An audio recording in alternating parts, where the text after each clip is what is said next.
Level 1. Who you are. The first crew you drove for paid you $3,000 for 40 minutes of work. You told yourself it was a one-time thing. It wasn't. But you kept the line. No violence. No people. No weapons drawn inside. If anyone pulled a gun on a civilian during a job, you were gone, deal or no deal. You made that clear to every crew before you ever started an engine. Some of them respected it. Some of them thought it was funny. All of them hired you anyway because you were that good behind the wheel. For jobs.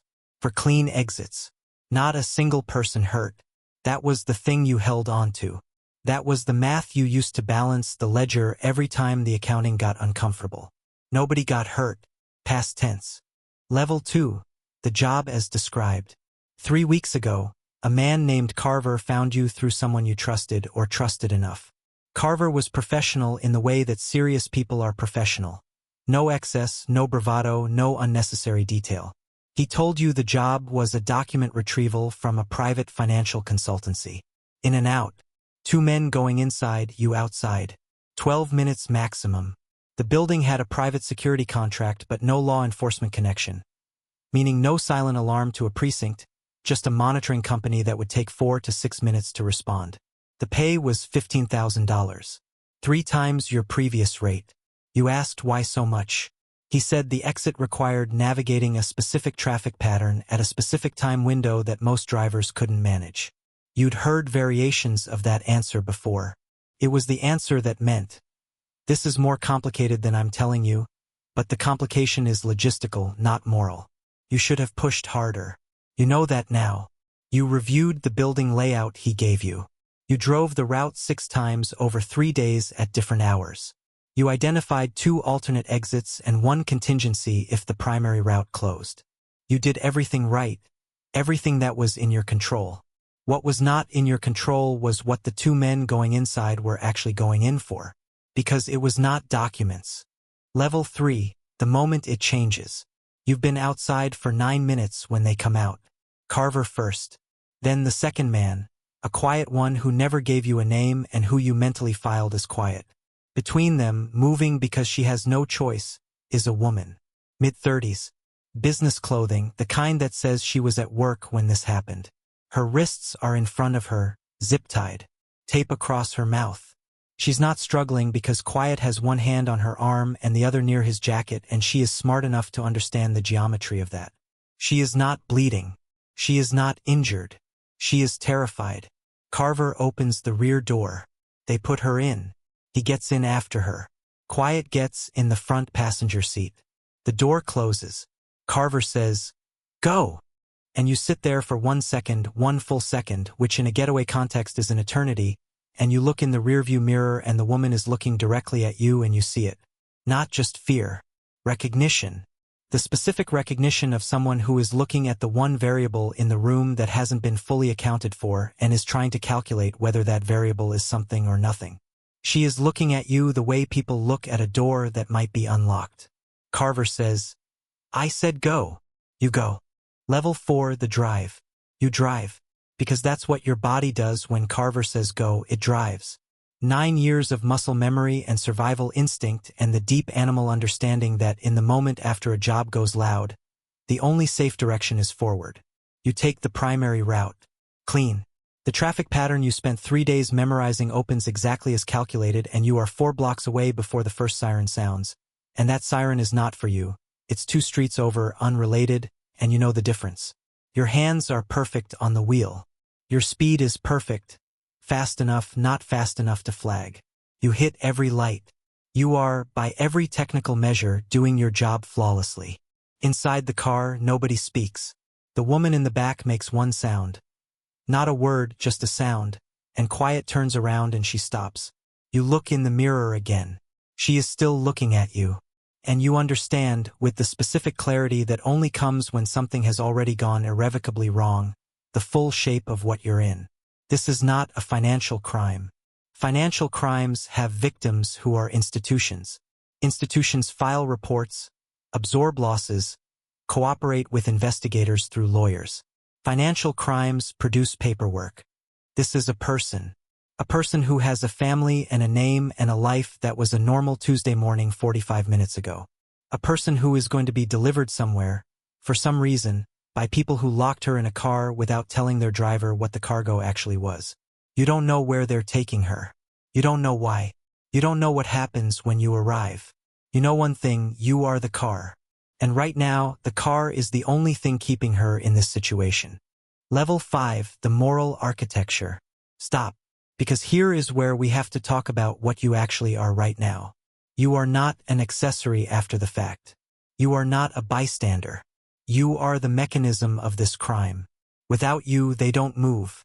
Without you, she doesn't go wherever she's going. The car is not a neutral instrument right now, it is the instrument and you are operating it. You told yourself a story for 4 jobs. The story was, I am not inside. I am not the violence. I am the exit. But the exit is the crime. Do you understand that? The exit is what makes everything else possible. Every crew that ever walked out of a building and got away because you were outside, you were not separate from what they did. You were the final step of it. The part without which none of it completes. You told yourself a story and the story was always technically true and never actually true, and now there is a woman in your back seat and the story has run out of road. So here is the question that is running underneath the perfectly controlled driving, underneath the muscle memory, underneath the sound of the engine and the city outside. What are you going to do? Not eventually. Not when you arrive. Not when you have more information. Right now. In this car.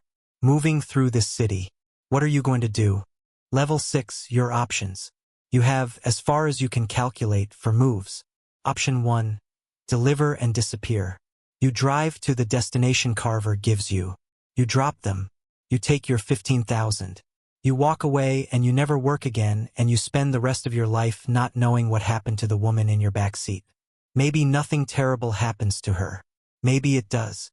You don't know, and not knowing is the price of the 15,000 and the price of your continued freedom. You know what that option costs.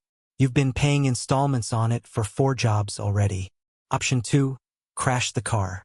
Not catastrophically, controlled. A low-speed collision with something stationary.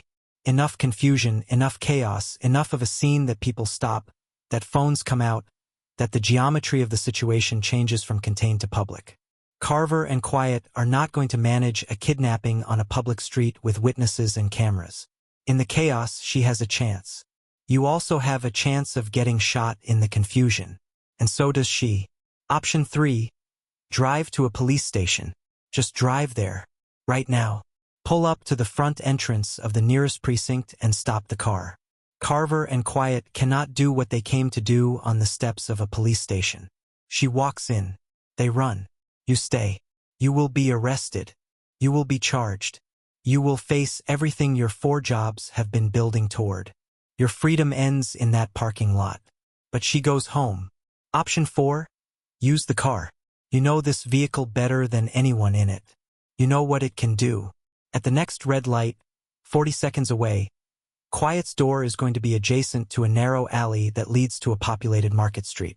If you unlock the rear doors at the right moment, if you time the brake with the right precision, if you create the right half-second of chaos in the right geometry, she can run.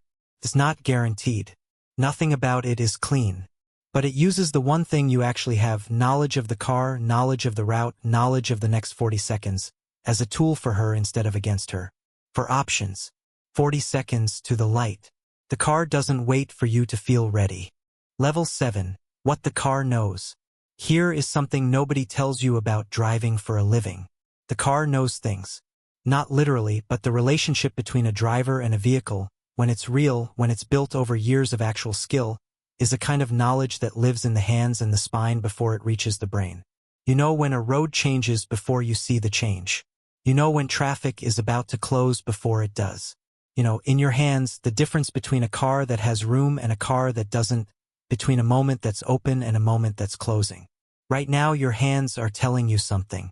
The light at the junction of 5th and Carver Street, not Carver the man, just the street, the coincidence of that is not lost on you, is going to be red in approximately 35 seconds. You know this because you drove this route 6 times, and on every run the light at 5th and Carver cycled at the same interval.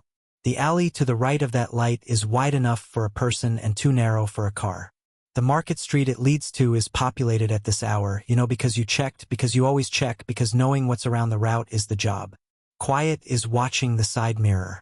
Carver is watching the woman. Neither of them is watching you. And your hands already know what they want to do. The question is whether the person making the decision is the driver. The one who keeps the line clean and the job simple and the ledger balanced in the way that lets you sleep, or someone else. Someone who has been driving toward this moment for 4 jobs and finally ran out of road. Closing, the question. Here's where we leave you. 30 seconds to the light. For options. A woman in the back seat who has been looking at you like a door that might be unlocked for the last 12 minutes. You came into this as the car. Just the exit. Just the engine. The part that isn't responsible for what it carries because it's mechanical, because it's a tool, because the tool doesn't make the moral choice. But tools don't look in the rearview mirror. Tools don't spend 9 years drawing lines and moving them and drawing them again and telling themselves the new position is still a line. You are not the car. You never were. So here is the real question, not what do you do in the next 30 seconds, because that's a logistics problem and you're good at those. The real question is, what story do you tell about who you are when this is over? Because every version of the next 30 seconds ends with you telling that story. To a judge. To yourself. To the part of you that drew the first line and has been watching you move it ever since. What does the story say? Drop it in the comments. Because this isn't really about a car. It never was.